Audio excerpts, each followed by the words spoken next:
Good morning, everyone. Very good to see you again.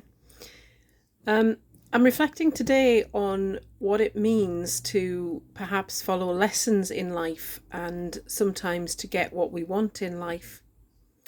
I was speaking to somebody yesterday who was quite distressed and was clearly talking about things not being the way they should have been. It wasn't meant to be like this. That was what he said.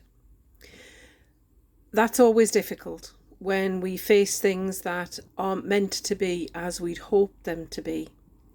But the fact of saying it wasn't meant to be like this, we can't know that for certain, actually. We talked the other day about God knowing what was right for us and what was good and best for us.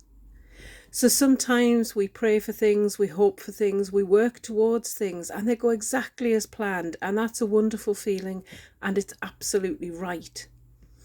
And we trust that God has that all in hand. Those days are very easy to have faith. Those days are very easy to trust God. Those days are very easy to feel happy and content. Sometimes, though, it's not like that. We've all had times, I'm sure, where things have been completely different to what we'd hoped, perhaps the abstract opposite of what we'd hoped or desired. Sometimes those things are times of teaching us something and helping us to learn lessons in life. Sometimes it's a test. Sometimes it's a test of our humility and our perseverance. Sometimes it's a way of teaching us trust or hope or compassion. Lots of things can come from that. Sometimes it's about empathy and sympathy and being alongside people in a way that we can learn as well as support them. They're not easy times, and they're not the times we'd hoped for. But the fact is, when we think about it, those times are as valuable to our lives as any other, as to whether it had gone exactly as we'd planned, perhaps more so often. So the way to think about it is, I guess, when things do and do not go as we want, either way, we win.